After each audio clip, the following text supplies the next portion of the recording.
जी अस्सलाम वालेकुम भाईजान।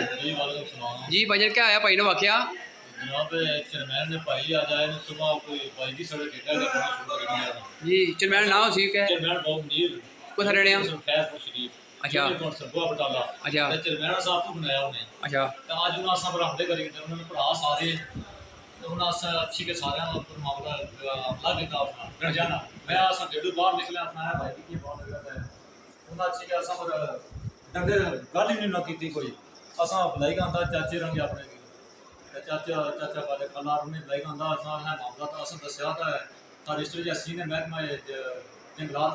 वो प्यार वाले देखे भाई कि मारी के डंडा को सारे ने बेचे मारे ठीक बुआड़ियां दे के मारे दोने उन्हें इस बात सारे इलाके तक की बात सिस्टम ये ते ए मायने सुन के लेने आ ये मेरे माता भाई जी तुसी को मारया है तुसी को मारया कुसे साबित मारे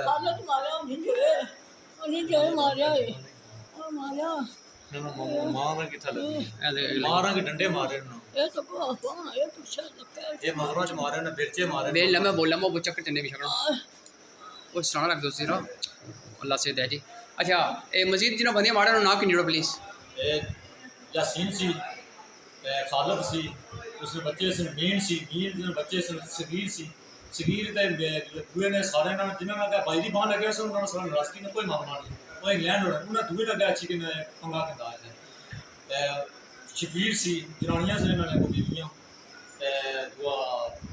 सादा सी नाम तो रमान सादा सादा गुबारी है वो सी इन्हें सारे अच्छी कैसे बनाते कितना कोई बच्चे सारे अल्लाह भाई पर चादर बोझ रहा जितने सब होना सब बनाते कि चलेगा ठीक है बगैर कोई गल बेगे नहीं की कोई कुछ भी नहीं चादर बोझ जी जी उन्हें अच्छी कैसे हमला किया ऐसा राजे उन्हें डंडे मारे चलो इंशाल्लाह मैं एसएसपी साहब की गुजारिश करना एसएचओ साहब इंशाल्लाह मैरिड प्रोवाइड करता हूं ते बाकी तुस रेफर हो मीपर खड़ो नहीं जल्दी इंशाल्लाह बेहतर ठीक जनाब असा चेयरमैन साहब असा ये बने कि कल वोट होएगा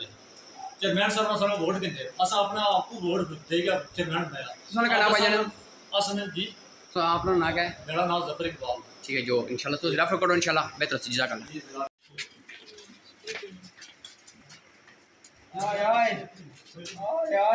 एक मिनट ओ बेजी ओए राम राम नचे राम दोस्त ओहो बिस्मिल्लाह कर चो ये रास्ता चो